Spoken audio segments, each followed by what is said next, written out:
Bulavinaka, my name is Litia and I'm from the beautiful island of Laos and I love listening to Today FM. Today FM rocks. My name is Casey, I'm from Tabua. We love Today FM in Tabua. Today FM rocks.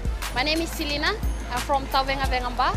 I love listening to Today FM. Today FM rocks. Bula, my name is Carlo. I love listening to the music in Today FM, in Malak Island. Today FM rock. Today's hit music on Today FM. In the news tonight, Nandi business operators alleged of ripping tourists. NFP leader needs better advisors, says FBC chief executive. And Saneem calls on Fiji Times to correct mistake.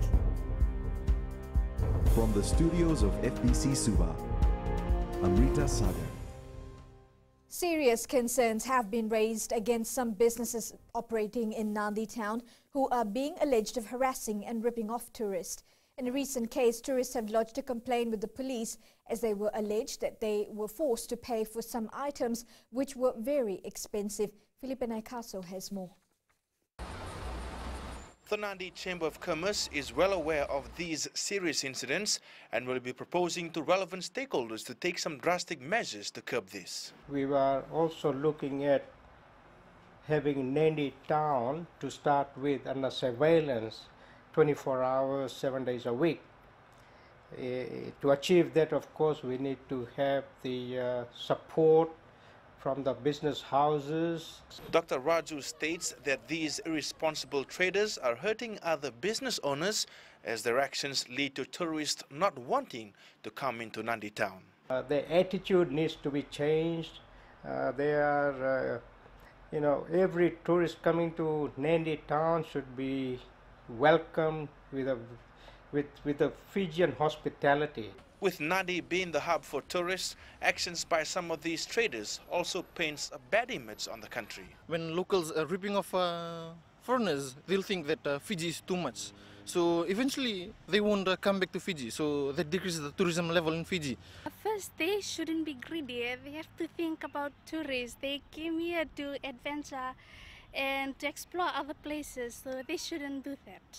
Well, this gives a bad reputation about Fiji, because locals don't think of the guests like they want to spend their money on other adventures. FBC News also approached some of these business owners. However, they refused to comment, stating they will raise their issues during a meeting next month with all the stakeholders.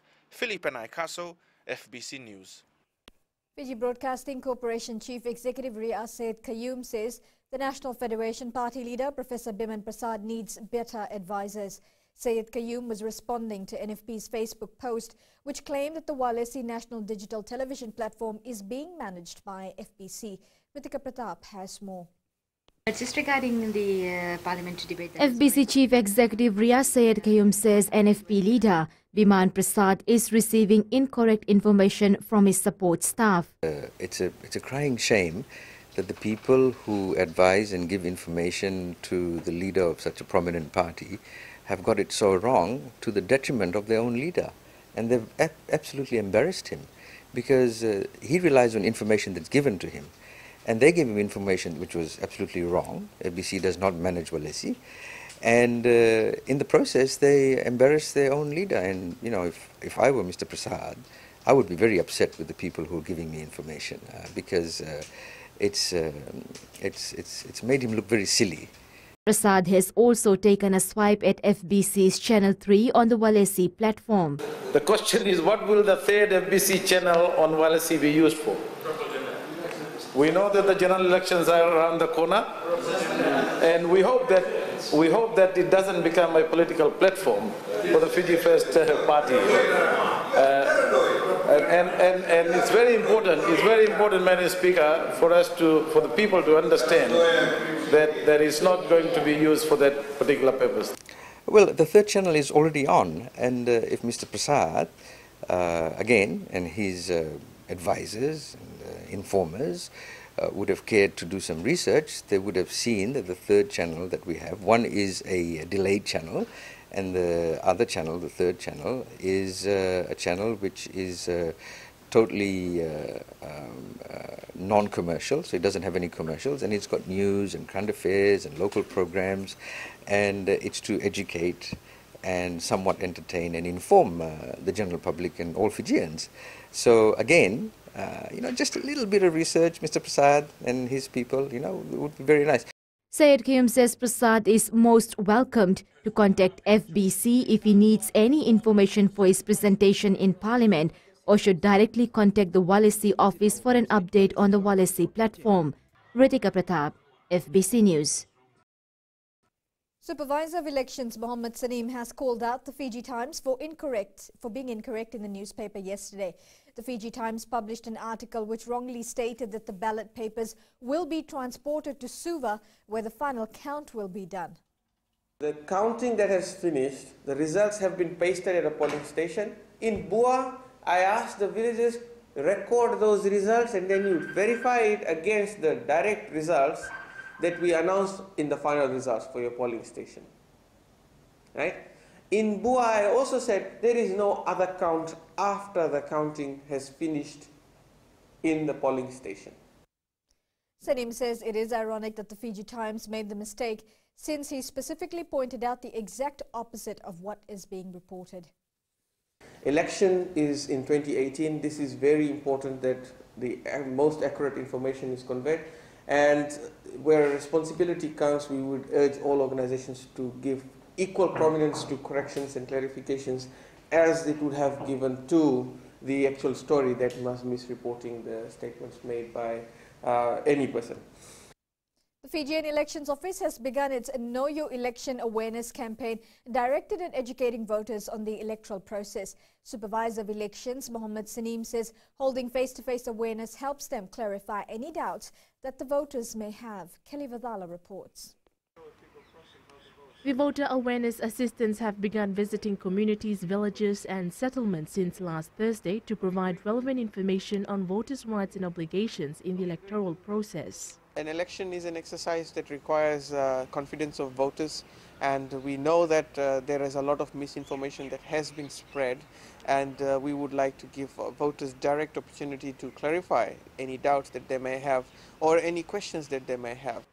Mohammed Saneem says they want the election information to be made directly available to communities. He says during his recent visit to Lambasa, they explained to the voters that the voting process will be carried out manually.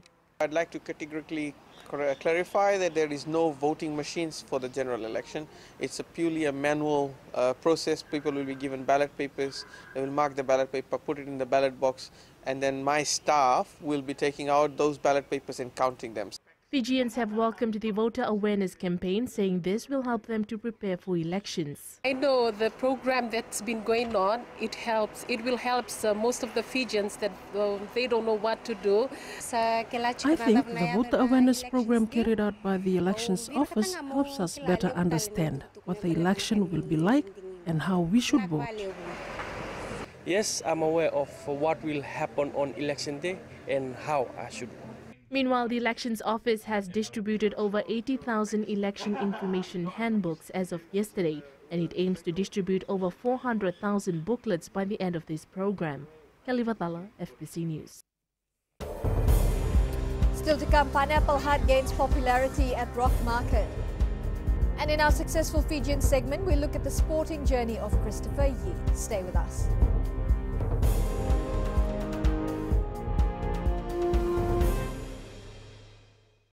Bula, kera mai singatoka, kera ndo tali taka na varorong na Radio Fiji 1 and Domoy Viti.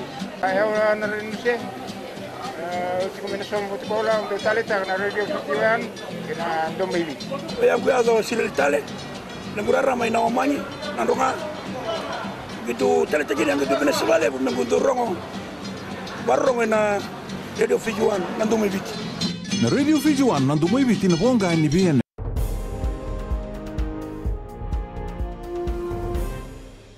The Accident Compensation Commission has finalized its first compensation claim and made an offer to the victim's family. Kelly Vadala reports the case involves a 10-year-old boy who died after he was hit by a vehicle at Khalsa Road in Nasinu last month. There have been 9 fatalities on our roads to date, and the Accident Compensation Commission has rounded off its first case. There's one that we have finalized, and we've offered compensation to the family, and we're just waiting on them to decide whether they will accept our offer. Chief Executive Pervez Akbar says there are a few pending cases in relation to fatal accidents whereby the Commission is assisting the applicants to attend to their legal matters before it can be lodged to them. Akbar says apart from this, they have 5 personal injuries claims. 4 of those, we're awaiting a medical assessment on the application, so we can determine the extent of their incapacity and therefore how much compensation they should get. And one was an incomplete application, so we're just assisting the applicant to fill in the details and provide the relevant information. He says the compensation payable depends on the type of application. If there's a permanent partial incapacity, the maximum amount is 75,000. If there's a total incapacity, permanent total incapacity, the maximum is 150,000. And in the case of, I mean, if it's some other case where it's neither one of those two, then the maximum is 75,000. And in the case of death, the maximum is 75. The Commission has been established under the Accident Compensation Act 2017 to make provisions for compensation in respect of persons who suffer personal injury or death as a result of a motor vehicle accident. Kelly Vadala, FBC News. The Construction Industry Council will be discussing at least 5 key topics during their upcoming conference scheduled for June. President Gordon Jenkins said they are carefully selecting key relevant issues that will generate debate and interactions by delegates during the conference. Jenkins says they acknowledge that licensing is a pressing issue and this will set the tone of discussion over the 2.5-day conference. He says they expect robust debate and positive engagement between industry operators, relevant authorities and policymakers. Sundays are normally set aside for relaxation, family outing or maybe shopping. And while out and about, finding a good place to eat is important. The monthly Rock Market in Suva is one such place, and its popular pineapple ice cream and Maui magic shakes are something that many people look forward to. Kritika Kumar today found out the secret behind the taste. Pineapple ice cream was introduced at the Rock Market over 2 years ago, after the business owners were successful in the similar concept in New Zealand. It's actually a family business that we do in other places, like we do it in New Zealand. We're doing it next weekend for the big Pacifica Festival. Actually, we'll be there. But we called, our branch there is called Hawaiian Pineapple Hut. So it's kind of like a family business we started some years ago. The Pineapple Hut Fiji is a popular stall at the market, and demand for the product increases during a hot weather like today. However, Galner says they do face some challenges in getting their most important ingredient. Challenges we have is the pineapples are always out of season here. We can't always get fresh pineapples. So other than that, we're doing well because it's a new tropical idea. Meanwhile, other vendors also reap the benefit of good weather today. The Rock Market had provided me with a good platform, a platform whereby I can promote my handicrafts not only locally but also abroad. Rock Market, which is held on the 3rd Sunday of every month, has been a great platform for many people to start up small businesses and sell homemade food or handmade crafts. Kritika Kumar, FBC News. He may not be getting any financial gains from his work, but the priceless reward he gets is when the weightlifters put up an outstanding performance at international events.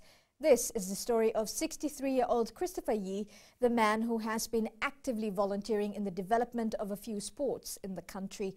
Melita Vanga with this success story.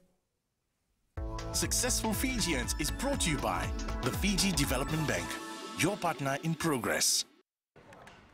Christopher Yee was introduced to Fasanog by one of his mentors in 2001. What unfolded after is just history to behold. The great man Atma Maharaj sort of got a hold of me and asked me to join up with Team Fiji. Now, getting into the Team Fiji area was virtually something new, and I never knew what it was like. So I said, well, reluctantly, I sort of got into it, more if you were to say, dragged into Team Fiji. He has been doing voluntary work with Team Fiji for almost 6 years. it's very much a volunteer thing. Some of the times we would say to ourselves, we are not the craziest people to actually join up with this, because we tend to spend more money from our pocket instead of being paid for it. But it's the joy that we get, the satisfaction. Out of the 6 siblings, he is the only one involved in sports. The athletes themselves have become part of my life. Athletes have actually contributed a lot to my success in understanding sports. And the thing is this, why sports management? Getting into sports management itself is that I want to put back something that I have got received from sports. He spent 9 years with Fiji table tennis and jumped to squash Fiji before joining weightlifting Fiji in 2008, where currently he is the vice president of the federation. He says weightlifting Fiji has come a long way since. 2008, when Atma became the mentor of taking the association forward, we have actually won something in the vicinity of about 52 awards from 2008 to now. He dedicated his success to God. A lot of things we do, we live a lifestyle that is pleasing, that man can look at us and says, yes, what makes him so different? And I think this is where it is, where God is at the center of our lives itself. He says one of his lifetime achievements is when he was recognized for his commitment to sports. I was given the Fiji Olympic Order in the year 2014 for the contribution to sports, which is fairly, which I'm very humbled to receive. He also revealed the reason why he's committed to sports in Fiji. I sit back and I think that what the country has actually done for my grandparents and my parents, and to allow them to come to this country, I asked myself, what can I give back into this country? And to give it back in sports is quite rewarding. All in all, he has been to 12 international games ever since he was first part of the Team Fiji official at the 2003 South Pacific Games, which was hosted here. He was also elected as the vice president of Fasanok in 2007, a position he held until 2013. He will be acting as the general manager for Team Fiji to the Commonwealth Games in Gold Coast, Australia next month. Melita Wanga, FBC Sports.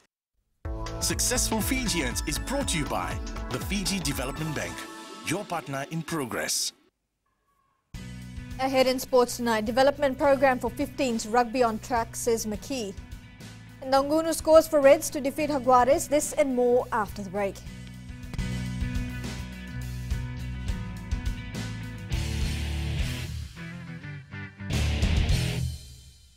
Moala rarala ranalika, au tikongona taunu singatoka, ando talitaka na wakaronga ng Bull FM, number 2 na seri.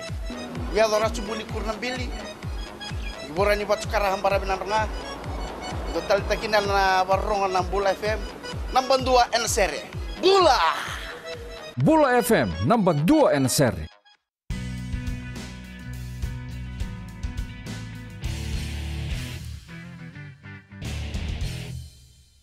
The development program for 15s rugby is on track, says Fiji Airways Flying Fijians coach John McKee. This after the Fiji Warriors successfully defended the World Rugby Pacific Challenge Cup title for the 3rd consecutive year, thrashing Tonga 57 points to 7 in the last round of the competition at Suva's ANZ Stadium yesterday. Melita Wanga reports. The Fiji Warriors lifted the World Rugby Pacific Challenge Cup title in style after maintaining an unbeaten record throughout the tournament.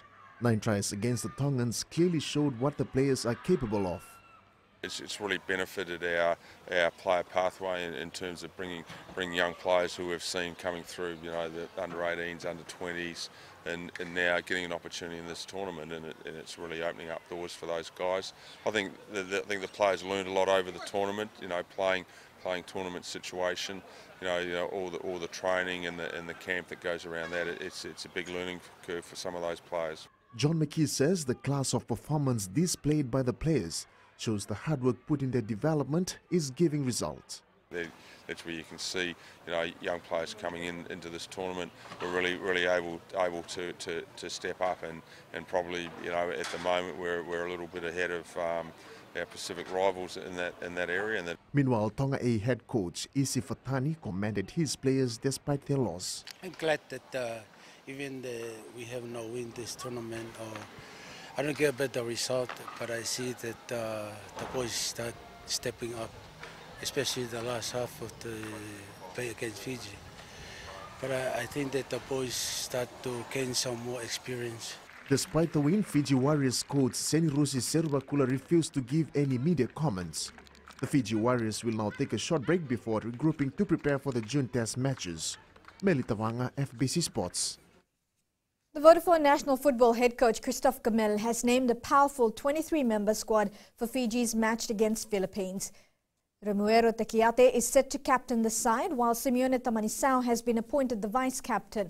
Overseas-based and experienced player Roy Krishna will play a vital role for the Bula Boys. The national football side will take on the Philippines in an international friendly match next Thursday, and the side leaves for Philippines tomorrow. The Vodafone Senior League competition continues this afternoon at the Fiji FA Academy grounds. The Nasinu football side thrashed Northland Tailevu 8-1 earlier today. Also, the Nandronga side played to a 1-1 draw against Tailevu Neitan Siri. In the Youth League competition, Navua beat Nasinu 2-0. The Blues have paid for a sloppy first half Super Rugby display in going down 37-20 to the Stormers in Cape Town this morning. Chasing twin wins in South Africa for the first time in a decade, the visitors' chances had virtually disappeared after they turned 24-3 down at half-time.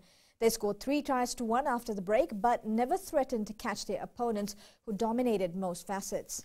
Fiji-born Philippine Nangunu made an impressive try to help the Queensland Reds defeat the Jaguares side 18-7 today. This is Reds' third Super Rugby win in a row over the Jaguares in Argentina. The Crusaders went down to the Highlanders 25-17 in a Super Rugby match last night. The Highlanders made it to 3 wins from 3, all in Dunedin, to start their campaign, while the Crusaders slumped to a 2-win, 2-loss record. Fiji-born Highlanders winger Waisake Naholo was shown a yellow card for a head-high tackle during the match. The Penrith Panthers came from behind to beat the Rabbitohs 18-14 in the second round of the NRL season last night. Rabbitohs led 14-0 at half-time, while the Panthers regrouped in the second spell, scoring 2 tries to seal their victory. Looking at other match results, Kevin Naingama's West Tigers defeated Suliasi Vunivalu Storm 10-8, while the Warriors outclassed the Gold Coast Titans 20-8. The Dole Suva Archery Club members will be using the club shooting competition next week to track their progress and also to earn a spot in the national team to compete in New Caledonia in June. The club had their practice session this afternoon at the St. Joseph Playground to teach the newbies their techniques. Each member has been doing the hard yards to get everything in place, as stiff competitions are expected. The competition next week acts as a selection criteria where 3 men and 3 women will carry Fiji's pride in Noumea for the regional archery competition. For our new members, it's also a way for them to track their progress. So from competition to competition, to see how their score progresses from the different competitions. So that's also a way to mark our progress.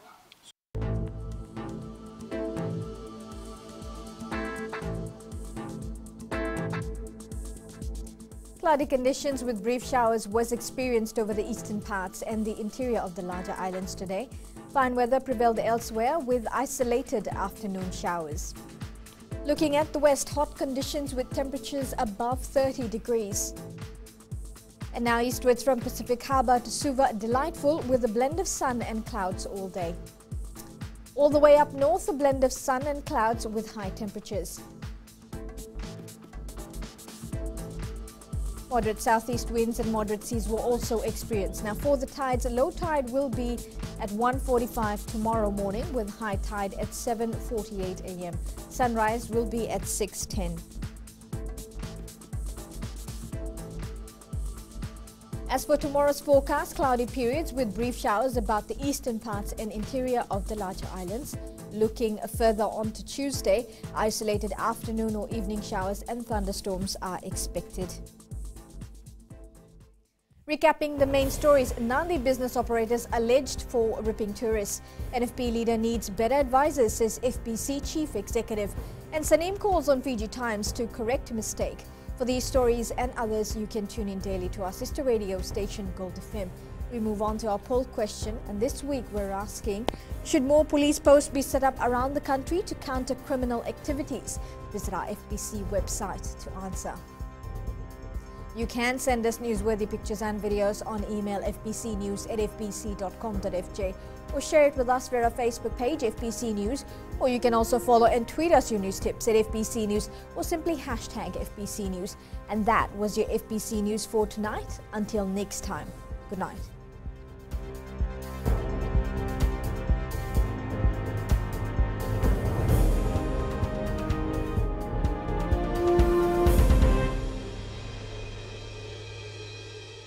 मैं Premila वायरुकु recce recce से सुबह मेरी आँख खुलती है तो मैं मिर्ची FM सुनती हूँ। मिर्ची FM is number 1. It's so hot. हम लोग बार टाउन के कैरियर ड्राइवर लोगों ने हम लोग के मिर्ची FM सुनो अच्छा लगे। मिर्ची FM is hot. हाय, मैं संध्या नारियल रेकी से मेरे सारे दोस्त मिर्ची FM सुनते हैं। मिर्ची FM is hot. I love मिर्ची FM. हमें स्पिन तो हुआ कि मिर्ची FM में सबसे अच्छा गाना बजे। Mirchi FM, it's hot.